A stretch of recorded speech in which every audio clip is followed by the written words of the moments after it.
নমস্কার বন্ধুরা, moms kitchen 4083 আরেকটি নতুন রান্নার ভিডিওতে আপনাদের সবাইকে স্বাগত। আজকে আমি বাড়িতে বানাচ্ছি কেশর বাদাম কুলফি। এই কুলফি বাড়িতে বানিয়ে খেতে খুব ভালোও লাগে, আর এটা পিওরও হয় বাইরের কেনা থেকে। তা আমি কিভাবে বানালাম আপনাদের সবার সাথে শেয়ার করি। আমার ভিডিওটি শেষ অবধি দেখার জন্য আপনাদের সবাইকে অনুরোধ রইল। তাহলে আমি এবার শুরু করি কেশর বাদাম কুলফি। প্রথমে আমি 1 কেজি দুধ নিয়েছি। দুধটাকে আমি জাল হতে বসিয়ে দিয়েছি, আর এদিকে এলাচ, আমন্ড কুচি আর বাদাম কুচি নিয়েছি। বাদামটাকে আমি মিক্সিতে একটু গ্রাইন্ড করে নিয়েছি।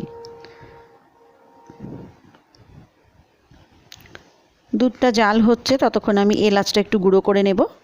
দুধটা জাল হতে হতে এলাচটা গুঁড়ো করা থাকলে তাহলে দিতে আমার সুবিধা হবে।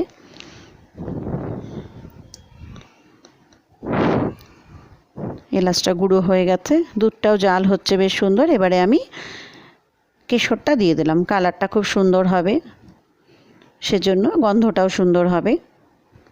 কেশরটা দিয়ে এবার আমি এলাচটা দিয়ে দেব, খোসাটাও দিয়ে দিলাম এলাচের। আপনারা চাইলে ফেলেও দিতে পারেন, আবার দিতেও পারেন। আর দিয়ে দিলাম বাদামটা আগে থেকে যে গ্রাইন্ড করে রেখেছি সেটা। এরপরে আমি আমন্ড কুচিটাও দিয়ে দেব।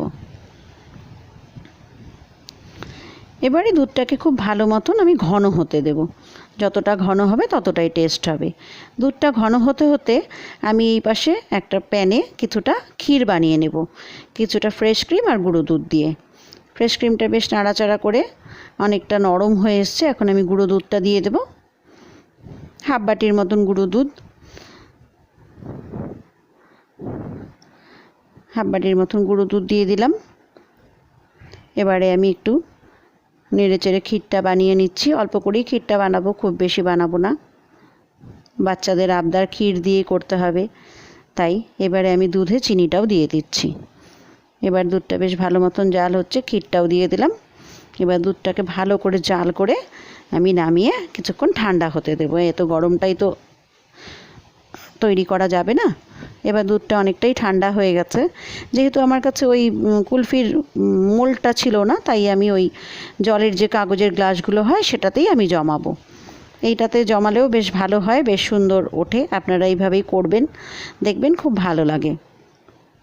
আমার রান্নার ভিডিওগুলো কেমন লাগছে আমাকে কমেন্ট বক্সে জানাবেন, এবং আমার চ্যানেলটি অবশ্যই সাবস্ক্রাইব করবেন, এবং আপনার বন্ধুদের সাথে শেয়ার করবেন আমার রান্নার ভিডিওগুলো। এবার আমি এগুলোকে ফয়েল পেপার দিয়ে র্যাপ করে দিচ্ছি রাবার ব্যান্ডের সাহায্যে। প্রত্যেকটা গ্লাসে এইভাবে ঠিক রাবার ব্যান্ড দিয়ে আমি র্যাপ করে নেব ফয়েল পেপার দিয়ে। এবার ছুরির সাহায্যে কেটে ওখানে আমি একটা করে আইসক্রিম স্টিক সেট করে দেব। আর ফ্রিজটা আমি আগে থেকে একটু ঠান্ডা হওয়ার জন্য পাওয়ারটা বাড়িয়ে রেখেছিলাম, দেখতে পাচ্ছেন বেশ বরফ জমে এসছে। এবার আমি এই সবগুলো রেখে দিলাম। 8 ঘন্টার মতন রেখেছিলাম, এখন আমি বের করে নিলাম। বের করে এখান থেকে এখন একটু হালকা হাতে নেড়ে চেড়ে, দেখতেই পাচ্ছেন কি সুন্দর বের হয়ে এসছে। এবারে আমি এর উপর দিয়ে একটু চকলেট সিরাপ আর আমন্ড কুচি দিয়ে সাজিয়ে বাচ্চাদেরকে দেব, ওরা খেতে খুব ভালোবাসে। আইসক্রিম তো সবারই প্রিয়, বাচ্চাদের তো আরও বেশি প্রিয়। আমার এই ভিডিওটি কেমন লাগলো আমাকে কমেন্টে জানাবেন, এবং আমার চ্যানেলটি অবশ্যই সাবস্ক্রাইব করবেন।